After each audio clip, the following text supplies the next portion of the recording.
In our news tonight, the UN Special Envoy for Syria says a plan to create safe zones in Syria is a step towards a cessation of hostilities.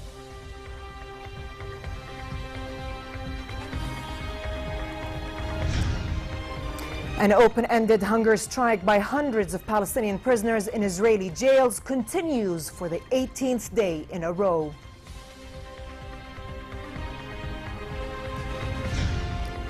And centrist candidate Emmanuel Macron is well ahead in opinion polls 3 days before France's presidential runoff.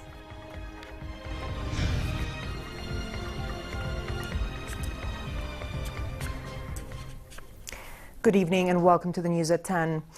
UN Special Envoy for Syria Staffan de Mistura hailed a plan for creating safe zones in Syria as a step towards a real cessation of hostilities. Russia, Turkey and Iran signed a memorandum on creating these safe zones during a new round of peace talks held in the Kazakh capital, Astana. More in this report. After a new round of Syria peace talks held in the Kazakh capital, Astana, Russia, Turkey and Iran signed a memorandum on creating safe zones in Syria. The Kazakh foreign minister said the zones will help to improve the de-escalation process and announced a new round of talks in Astana in mid-July 2017. Adopted the memorandum on the creation of de-escalation areas in the Syrian Arab Republic, which foresees the establishment of de-escalation areas with a view to putting an end to ongoing violence, improving the humanitarian situation, creating favorable conditions to advance the process for a political solution of the Syrian conflict, and an effective fight against terrorism. UN Special Envoy for Syria Staffan de Mistura hailed the move as a step in the right direction towards a real cessation of hostilities. Today in Astana, I think we have been able to witness an important, promising, positive step in the right direction in the process of de-escalation of the conflict. But the delegation of the armed Syrian opposition said it could not accept creating the safe zones because it threatens the country's territorial integrity, and said it would also not recognize Iran as a guarantor of the peace plan. Russia said it is ready to work more closely with the United States and Saudi Arabia on Syria. Turkey, meanwhile, said the safe zones inside Syria will cover all of Idlib province, as well as parts of Aleppo, Latakia and Homs. It said the deal would ban all use of weapons in those areas and allow humanitarian aid to be brought in. Hala Dababne for the news at 10.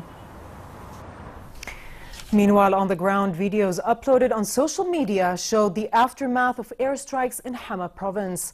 They also showed a drone attack at a relief camp in rebel-held Idlib province of Syria. War Monitor Syrian Observatory for Human Rights said helicopters dropped barrel bombs on Latamne, but gave no details of any human losses. The U.S.-backed Iraqi offensive to take back Mosul from Daesh gained fresh momentum, with an armored division advancing into the city from the northern side. Federal police and rapid response forces are pushing ahead in the Hulayla area towards the Haramat district northwest of Mosul, trying to reach the Tigris River bank and surround the 5th bridge north of the old city. A U.S.-led international coalition is providing key air and ground support to the offensive on Mosul. U.S. support is essential for getting rid of suicide car bombs driven by terrorists as road torpedoes before crashing into troops. Israeli troops shot and seriously wounded a Palestinian youth near the Ibrahimi Mosque in the city of Hebron in the occupied West Bank. The occupation army said soldiers at a checkpoint shot the youth as he allegedly attempted to stab border guard troops. Meanwhile, about 1,600 Palestinian prisoners pressed on with an open-ended hunger strike, refusing meals for the 18th day in a row. The Palestinian Prisoners Affairs Commission said the Israeli Prisoners Administration was isolating the hunger strikers despite an order by the Israeli court allowing visits by their lawyers. The Israeli Prisons Authority raised a state of alert of its medical staff for any emergency while continuing to ignore the prisoners' demands. Among these were allowing family visits, an end to solitary confinement and detention without trial, and better medical care. Algerians voted today for a new parliament in a low turnout that is expected to help keep the ruling National Liberation Front.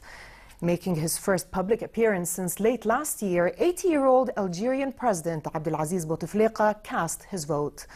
The National Liberation Front is made up of traditional supporters comprising the elderly, the military, and civil servants. The Interior Ministry will announce the voting results tomorrow morning. With about 70% of Algerians under the age of 30, Bouteflika, who has been in power since 1999, is the only leader many have known.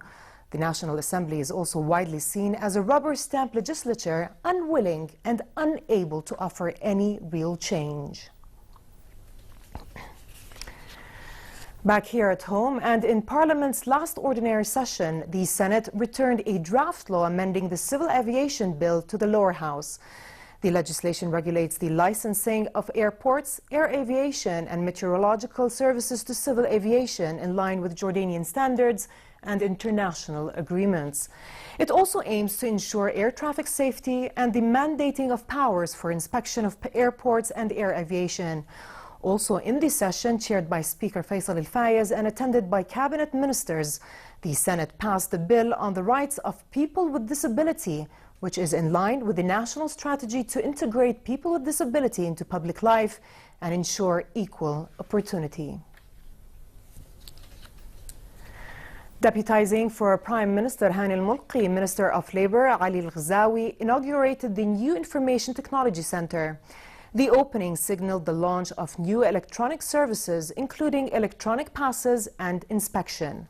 The new system will facilitate the exchange of data between the public and the ministry in a speedy, cost-effective, and confidential manner. The French prosecutor's office launched an inquiry into suspicions of fake news being spread to influence Sunday's presidential vote. Far-right leader Marine Le Pen implied her rival Emmanuel Macron held an offshore foreign tax account. Macron denied these allegations.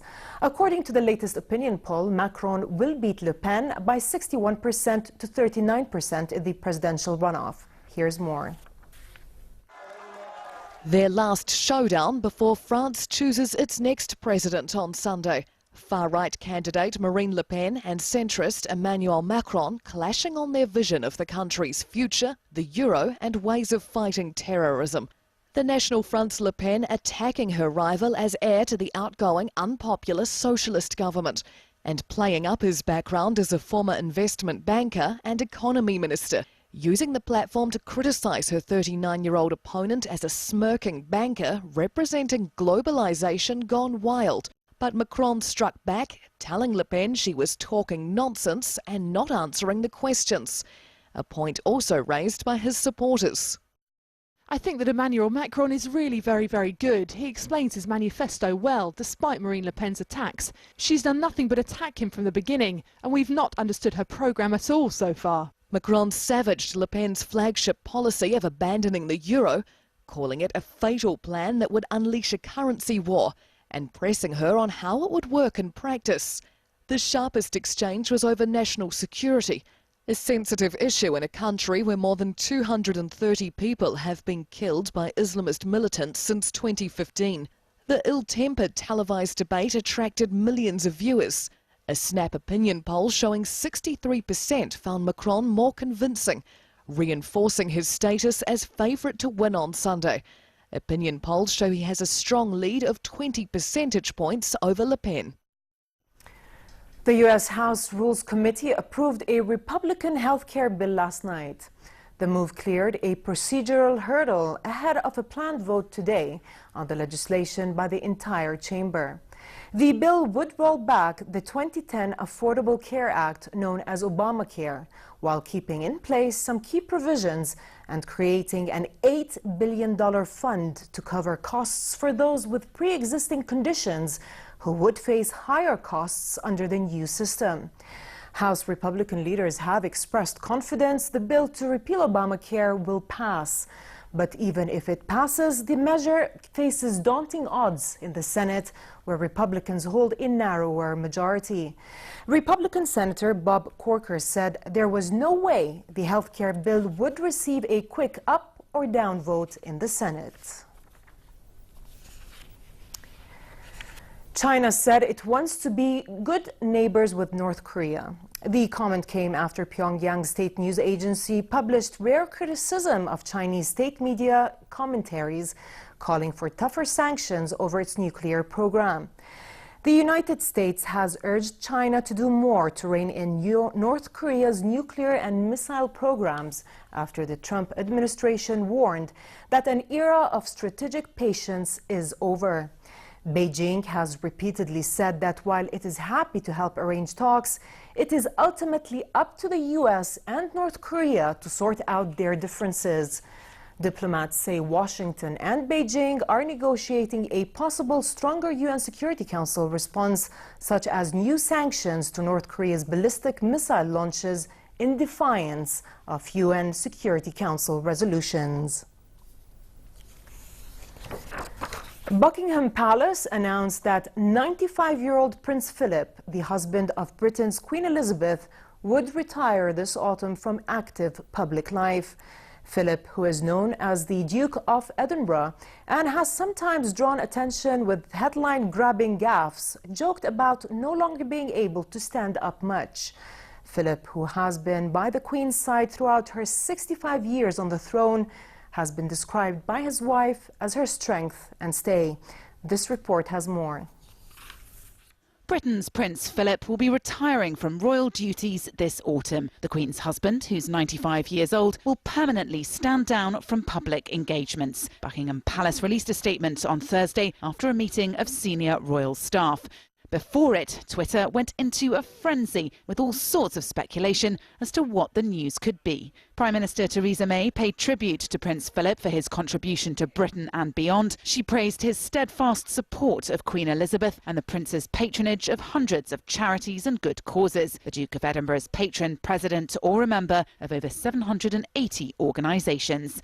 He'll celebrate his 96th birthday in June and his and the Queen's 70th wedding anniversary in November. The couple have been cutting their workload in recent years, passing on many responsibilities to their son and heir, Prince Charles, and their grandsons, Princes William and Harry. The palace said the Queen, the world's longest reigning monarch, will continue to carry out her full programme of events.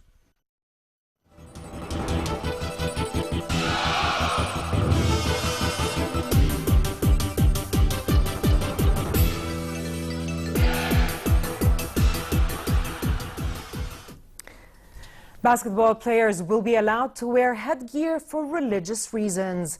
The world governing body FIBA approved the new rule, which comes into effect October 1st. The headgear must be black or white or of the same dominant color as that of the uniform and the same color for all players on a team. It must not cover any part of the player's face entirely or partially, can have no opening or closing elements around the face and neck, or pose danger to any player. Other sports, including soccer, already allow players to wear headgear during matches. We'd be very happy if you just applaud and help us making this a great change for basketball and for women's basketball in particular.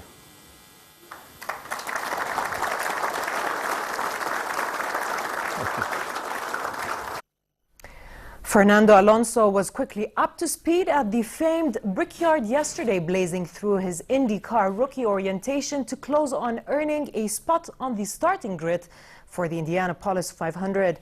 Alonso, who has completed in 276 Formula One races and is a double world champion, is an IndyCar debutant and arrived in Indianapolis needing to pass a rookie test, which he did with flying colors by recording an unofficial top speed of 356.825 kilometers per hour.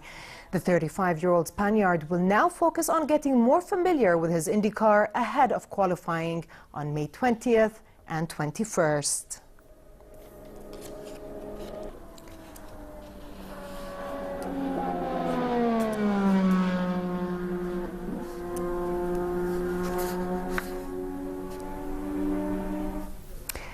And finally, the weather outlook. It will be slightly cold tonight in the hilly areas, but warm in the Jordan Valley and the Dead Sea. Tomorrow, it will be warm and sunny in Amman and hot in the Jordan Valley and the Dead Sea with moderate winds. The Gulf of Aqaba can expect a pleasant night and a hot day tomorrow with light winds and calm seas. Next are the lows and highs for tonight and tomorrow.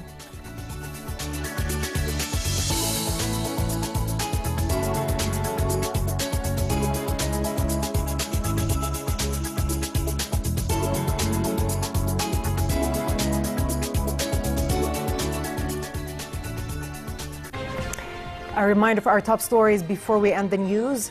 The UN Special Envoy for Syria says a plan to create safe zones in Syria is a step towards a cessation of hostilities.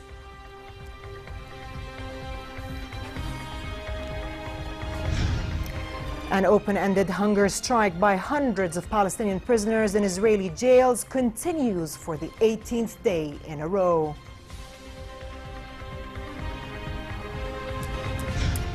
And centrist candidate Emmanuel Macron is well ahead in opinion polls 3 days before France's presidential runoff.